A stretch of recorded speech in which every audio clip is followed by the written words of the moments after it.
నమస్తే రమగారు. నమస్తే జయ. రమగారు, విడాకుల సంఖ్య రోజు రోజుకి చాలా పెరుగుతోందండి. అది కారణం ఏదైనా కావచ్చు. అది వాళ్ళిద్దరికి మాత్రమే తెలుస్తుంది. కానీ ఈ సంఖ్య పెరిగిపోతున్న కొద్దీ నెక్స్ట్ జనరేషన్‌కి మనం ఏం అందిస్తున్నాం? ఇది ఎటు వెళ్తోంది? మన సంప్రదాయం, మన ఆచారాలు ఇవన్నీ ముడిపడి ఉన్నాయి వివాహ వ్యవస్థ మీద కదా! సంఖ్య పెరగటానికి ముందు కారణాలు, మూలాల గురించి ఒక్కసారి ఆలోచించి వీటిని తగ్గించే ప్రయత్నం చేయాలంటే మార్పు ఎటువైపు నుంచి ఉండాలంటారు? నీకు సమాజం మారుతోంది జయ. కాలం మారిపోతోంది. హ్మ్.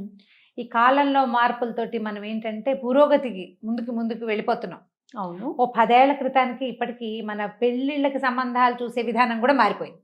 అవును. మనం చుట్టాల్లో పక్కాల్లో చూడటం లేదు. అసలు వాళ్ళెవరో కూడా మనకు తెలీదు. అలాగే సంబంధాలు కుదిర్చేసుకుంటున్నాం. ఈ ఓ 10-15 ఏళ్ళుగా ప్రేమ వివాహాలు అంటే inter caste, inter religion marriages కూడా బాగా ఎక్కువగా పెరిగిపోయినాయి. ఈ కాలేజెస్‌లో గానీ, కొలీగ్స్ గానీ, ఆర్థికమైన తారతమ్యాలు ఉన్న కుటుంబాల్లో కూడా పెళ్ళిళ్ళు అయిపోతున్నాయి. ప్రేమించుకునేటప్పుడో లేకపోతే పెళ్ళెప్పుడో మనకేం పెద్దగా తెలీదు ఎవరికీను. కలిసి జీవించడం మొదలుపెట్టాక ఈ తారతమ్యాలన్నీ కనపడుతూ ఉంటాయి. హ్మ్.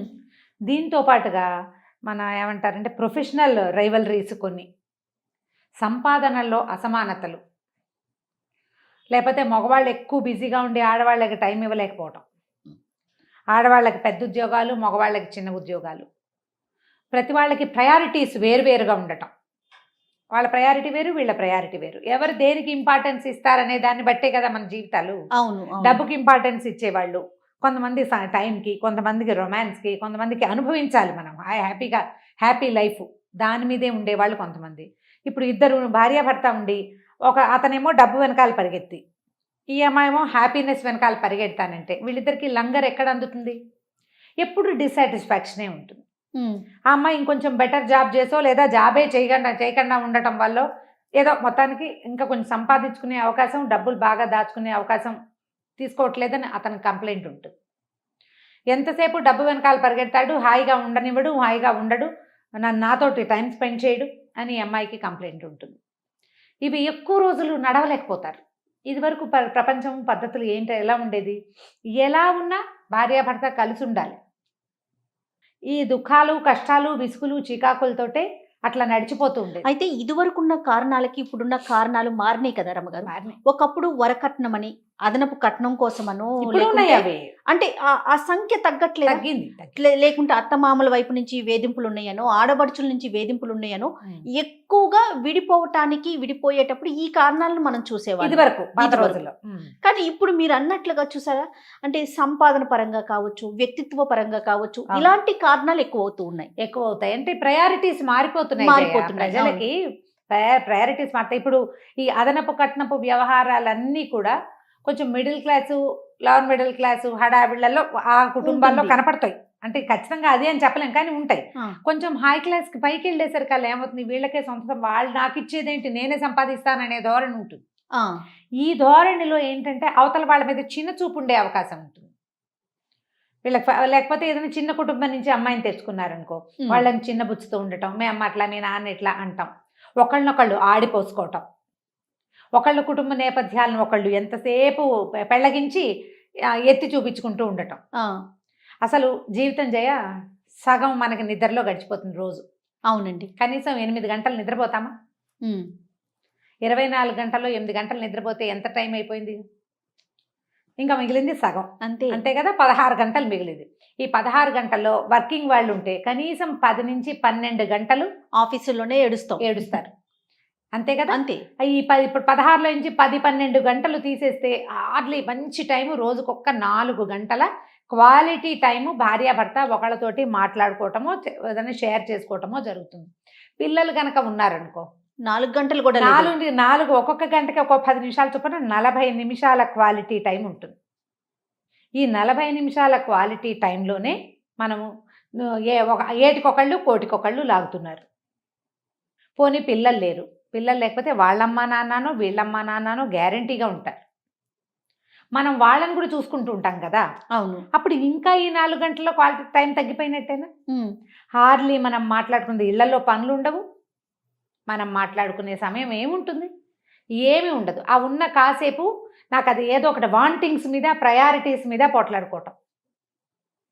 పైగా ఇదివరకటికి ఇప్పటికి సులువు ఆలోచనలు ఏమొచ్చినాయంటే, ఇప్పుడు అది ఇది కలపకూడదు గానీ, ఇదివరకటికంటే ఇప్పుడు ఒక కొద్ది రోజులు ఓ ఉద్యోగం చేయటం, వాళ్ళు జాబ్ మారిపోయారు అనేది వింటుంటాం మనం. అవును. ప్రతి సంవత్సరము జాబ్ మార్చడం. అవును. ఒకే సంస్థను పట్టుకుని వేళ్ల తరబడి ఉండేవాళ్ళని మనం చూడం అసలు. ప్రతి 3 ఏళ్లకి కార్లు మార్చేస్తారు. కొన్ని ఫీల్డ్స్ లో ఖచ్చితంగా మారాల్సిందే. ప్రతి సంవత్సరము ఫోన్లు మార్చేస్తాం. అయితే ఇప్పుడు ఈ మార్చే లక్షణం ఉంది చూసావా, అది మనుషుల్ని మార్చడంలో కూడా వచ్చేసిందేమో అనిపిస్తుంది. అంతే. వస్తువుకి మనిషికి తేడా లేదు. ఎక్కడుంది, ఏముంది తేడా? సరిగా పనిచేయ, ఇట్లా ఫోన్ ఉంది, బ్రహ్మాండమైన ఫీచర్లు ఉన్నాయి, కొనుక్కుంటాము. కొన్నాళ్ళు పోయాక అవన్నీ ఇంతకంటే బెటర్ ఫీచర్స్ ఇంకోటి కనపడుతుంది. మనం ఏం చేస్తాం, ఇన్ని రోజుల నుంచి నాకు సేవ చేసింది పాపం ఈ ఫోన్ పిచ్చిముండ, దీన్ని ఉంచుకుందాం అనుకుంటాం. అది వస్తువు కదా రమ్మగారు. నిజం. అలాంటి అదే పద్ధతి ఈ పెళ్లిళ్లలో కూడా వస్తోంది. మరి ఎట్లా అండి? అంటే ఒక ప్రేమ, ఒక తగ్గింపు ధోరణి, రెండు వైపులా, ఒకవైపు అని మాట్లాడట్లేదండి. ఇద్దరూ కూడా ఏదైనా ఒక చిన్న సమస్య వచ్చింది, ఆ సమస్యని పరిష్కరించుకోవటం, మాట్లాడుకోవటం, ఒకరు తగ్గటం, ఒకరు నెగ్గటం, ఒక ప్రేమ ఏదైనా ఒక ఇష్యూ వచ్చి విడిపోదాము అనుకునేటప్పుడు అంతకు ముందు గడిపిన క్షణాలేమి గుర్తు తెచ్చుకోలేకపోతున్నారా? ఎందుకంటే ఈ వస్తువులకి మనుషులకి ఉన్న తేడాని మనం కనిపెట్టలేకపోతున్నాం జయ. ఇప్పుడు మనుషులకి ఇంపార్టెన్స్ ఇచ్చి వస్తువులకి ఇంపార్టెన్స్ తగ్గించడం మనకి చేత కావటంలా. అది పూర్తిగా మెటీరియలిస్టిక్ వేలోకి ప్రపంచం వెళ్ళిపోతోంది.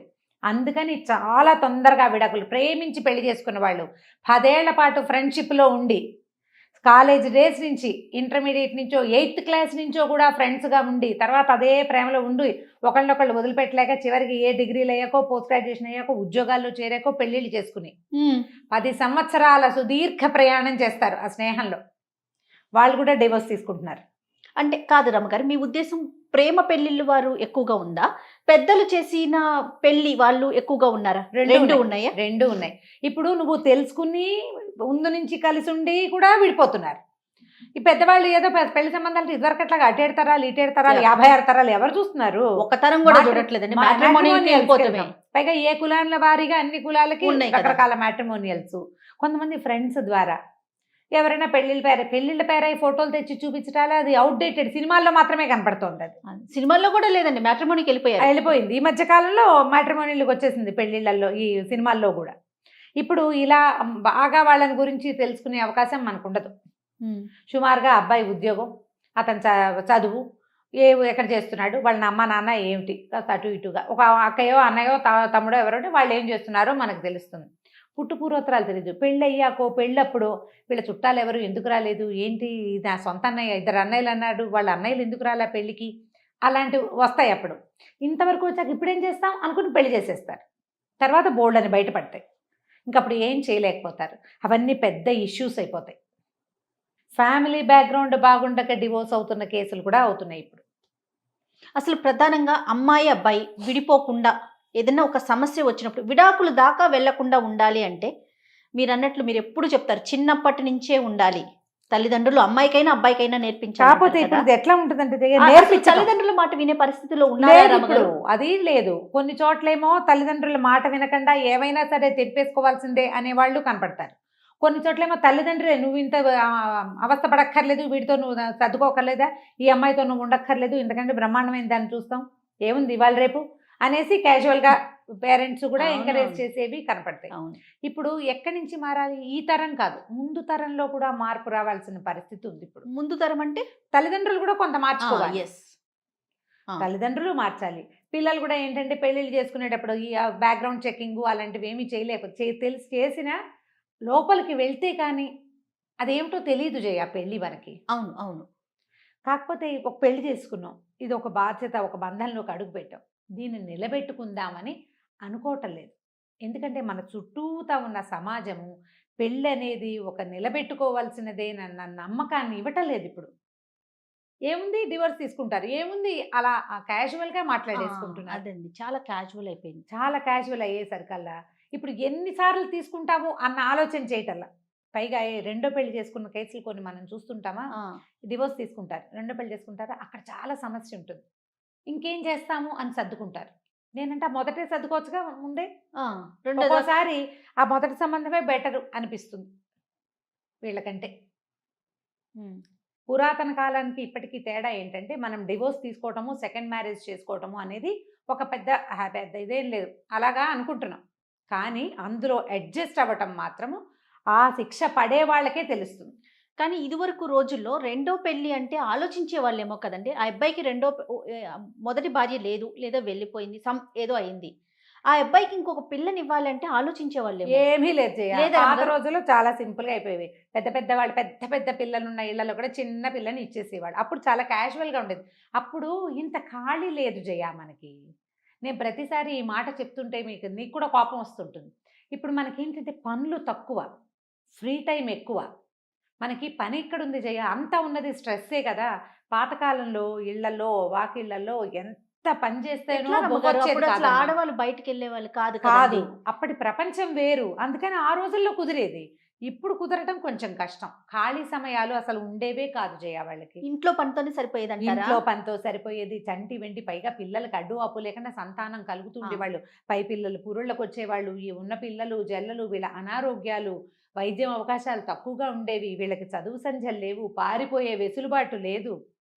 ఎవరో ఆసమ్మ ఓసమ్మకి 2 మాటలు చెప్పుకుని కాసేపు ఏడ్చి మళ్ళీ మధ్యాహ్నం పనిలో పడాల్సిందే. లేకపోతే సాయంత్రాన్ని బువ్వ ఎక్కడి నుంచి వస్తుంది? ఆర్డర్ చేస్తే రాదు కదా. ఇప్పుడు నువ్వు పని మానేసి కూర్చున్నా నీ రోజు గడిచే పరిస్థితి ఉంది. ఇప్పుడు నువ్వు రకరకాల వాళ్ళకి మెసేజ్లు పెట్టి అందరితోటి డిస్కస్ చేసి ప్రతి వాళ్ళతోటి మాట్లాడుకునే ఫ్రీ టైం వచ్చేసింది. అవునండి. ఫ్రీ టైం ఉంది. ఇప్పుడు నేను కాలాన్ని మనుషుల్ని అంటం కాదు, ఈ రోజున సమాజం ఉన్న పరిస్థితుల వల్లే ఇది ఇలా వెళ్తోంది. కానీ ఇది కనుక ఇట్లానే ఉంటే గనక పేరెంట్స్ వైపు నుంచి కానీ పిల్లల వైపు నుంచి కానీ కొంతైనా మార్పు రాకపోతే ఈ సంఖ్య అనేది పెరిగిపోతుంది. పెరిగిపోతుంది. ఎందుకంటే మనం పెళ్లి అనే సంఖ్య ఎలా పెరుగుతుందో విడాకుల సంఖ్య కూడా ఈక్వల్ అయిపోతుంది కదా. ప్రధానమైనది ఇంత ఖర్చు పెట్టి పెళ్లి చేస్తున్నాం. పెళ్ళి అంటే పేలిపోతుంది జయ. ఎంత ఖర్చు, పువ్వుల జడల దగ్గర నుంచి ఫోటో షూట్లని, ఎవరెవరినో చూసి మనం మెహందీలు అంటాం, సంగీతులు అంటాం, ఇంకోటి అంటాం, అదంటాం, ఇదంటాం. చిన్న పెద్ద తేడా లేదు. ప్రతి విషయానికి పార్టీలే మనకి. అంత ఖర్చే. మన ఇంట్లో మన పిల్లకే మనం ఏదో పేరెంటం చేసుకుంటే ఏమి ఉండదు. ఇంకో పిల్లాడితో కలిపి చేసే పేరెంటం అయితే వాళ్ళిద్దరూ అడ్జస్ట్ అవ్వాలి కదా. ఈ కంపాటబిలిటీ తెలుసుకోవడానికి మాట్లాడుకుంటున్నారు. ఇప్పుడు ఎంత మాట్లాడుకున్నా నిజంగా వాళ్ళిద్దరూ ఓ గదిలోకి, ఓ ఇంట్లోకి ప్రవేశించాకే అసలు సంగతి బయటపడుతుంది. ఇప్పుడు కాంట్రవర్ట్ సిచ్యువేషన్ అయితే ఎవ్వరూ ఎంకరేజ్ చేయరు కదండి. అసలు ఇంకా పడట్లేదు, ఉండలేరు అనుకున్నప్పుడు తప్పదు. కానీ మీరన్నట్లు ఇన్ని రీజన్స్లో చిన్న చిన్న రీజన్స్ అంటే ఎవరికి వాళ్ళకే ఫేస్ చేస్తే తెలుస్తుంది. బట్ మాట్లాడుకుంటే కొంచెం ఏమన్నా పరిష్కారం దొరుకుతుంది అనే అవకాశం ఉన్నప్పుడు ఇప్పుడు అబ్బాయి సంసారానికి పనికిరాడు, తప్పదు. లేదా వాళ్ళ పేరెంట్స్ తోటి చాలా అవస్థ. తర్వాత ఇంకా అతనికి ఉద్యోగం లేదు, సంపాదించడు, భార్యను కొడతాడు, అతనికి ఏమైనా దురభ్యాసాలు ఉన్నాయి, ఏమైనా దురలవాట్లు ఉన్నాయి, మోతాదు మించిన అలవాట్లు, ఇలాంటివి ఏమైనా అనారోగ్యాలు అవి ఉన్నప్పుడు, లేదా అమ్మాయి సంగతి తీసుకుంటే అమ్మాయి కూడా అస్సలు పని చేయదు, అమ్మాయికి పని పాటలు రావు, బద్ధకస్తురాలు, చెప్పిన మాట విందు, సంసారానికి భర్తతోటి అనుకూలంగా ఉండదు, లేకపోతే ఎప్పుడు పేరెంట్స్ ఇంటికి వెళ్ళిపోతానంటూ ఉంటుంది, కలిసి ఉండదు, ఎవరితోటి మాట్లాడదు. ఇలాంటి సందర్భాలప్పుడు ఇవి తప్పవు. అవును. ఈ అమ్మాయి కూడా అనారోగ్యము, సంతానం కలకపోవటము, ఏదైనా నిజంగానే ఫిజికల్గా సమస్యలు ఏవో ఉండుంటాయి. ఇలాంటప్పుడు అసలు మనకి డివోర్స్ అనేది ఎట్లా వచ్చింది? ఇలాంటి సమస్యలు ఉన్నప్పుడు ఈ బలవంతపు వైవాహిక బంధంలో ఉండక్కర్లేదు, మీరు విడిపోవచ్చు అని మనకి చట్టం ఇచ్చిన ఒక అవకాశం. దాన్ని దుర్వినియోగం చేసేస్తున్నాం మనం. నువ్వు కొంత అడ్జస్ట్ అయితే, ఇప్పుడు పెళ్ళి అనగానే బాధ్యత, బంధము. మనం పెళ్ళిళ్ళు ఎందుకు చేస్తాం? అసలు డివోర్స్ చేసుకోవడానికి పెళ్లి చేసుకోవట్లేదు కదా మనం. ఓ ఇద్దరు వ్యక్తులు కలిసి కాపురం చేయడానికి, ఆ అమ్మాయి అతనికి చేదోడు వాదోడుగా జీవితం ముందుకు తీసుకెళ్ళటానికి, అబ్బాయికి ఈ అమ్మాయి అతనికి ఒక వైఫ్ ఇంట్లో ఉండటం, అతని వల్ల సంతానం కలిగించడం, ఇల్లు వాకిలి ముందుకు తీసుకెళ్ళటం, వీళ్ళిద్దరూ కలిసి ఒక కొత్త జీవితాన్ని, వాళ్ళ అమ్మా నాన్న చూడవలసిన బాధ్యతలన్నీ అతను చూసుకునేలాగా. ఇందుకే కదా పెళ్ళి. దీనివల్లే కదా ప్రపంచం ముందుకెళ్తుంది. అంతే కదా. ఇప్పుడు దీంట్లో మనం ఇద్దరు వేరు వేరు మనుషులు కలిసినప్పుడు మనమేమో బ్యాక్గ్రౌండ్స్ వేరు, ఫైనాన్షియల్ బ్యాక్గ్రౌండ్స్ వేరుంటాయి, పెంపకాలు వేరుంటాయి, ఊళ్ళు వేరు, భాష వేరు, భోజనం వేరు, పదాలు, పేర్లు అన్నీ వేరే, తెలుగు కూడా వేరే. వాళ్ళది ఒక రకం తెలుగు, వీళ్ళది ఇంకో రకం తెలుగు. మా ఊళ్ళలో ఇలానో, మా ఇంట్లో ఇలా చెయ్యం, మాకు అలవాట్లేదు అని ఇలాంటి వ్యవహారాల మీద అదేంటి మీరు అట్లా అంటారా? మాకు అట్లా అవన్నీ మాకు కుదరవు, అనేస్తారు. మీకు కుదరవేంటి, ఆ అమ్మాయి 25 ఏళ్ళు అక్కడ నేర్చుకుని వచ్చింది. మధ్యలో మిగిలిన వాళ్ళు చొరబడి ఈ చిన్న రంధ్రాలని పెద్దవి చేసేస్తారు. ఆ చొరబడే వాళ్ళలో అమ్మాయి పేరెంట్స్ ఉంటారు, అబ్బాయి పేరెంట్స్ ఉంటారు.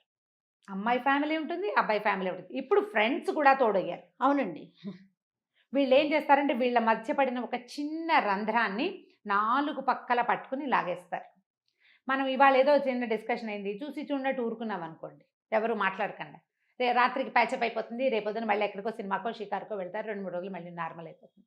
చిన్న చిన్న హోల్స్ ప్రతి బట్టలోనూ ఉంటాయి. అసలు క్లాత్ తయారయ్యేదే హోల్స్ తోటి, మనం అది తెలుసుకోవాలి. ఒక 100 దారాలని ఒకదాని పక్కన ఒకటి టైట్గా అల్లి ఒక గుడ్డ తయారు చేస్తారు చేయాలి కదా. అవునండి. నేత అదేనా, అంతే కదా. కొన్ని వేల దారాలని కలుపుతారు. ప్రతి దారం 2 దారాల మధ్యలో నువ్వు గ్యాప్ చేస్తే అది హోలే అవుతుంది. అవుతుంది కదా, ఎన్ని హోల్స్ పెట్టుకుపోతాం. ఇప్పుడు ఇది హోల్స్ తోటి ఉన్నదే, ఇది అంతే. ఈ హోల్స్ తోటి ఉన్న దాన్ని మనం ఏం చేస్తాం, మంచి రంగేసి చూపిస్తాం. నువ్వు చిల్లులు పెడుతూ వెళ్ళి దీని నిండా చిల్లులే అనకూడదు, అసలు సహజంగానే ఉన్నది అదే, అక్కడ ఉన్న పదార్థం అదే కదా.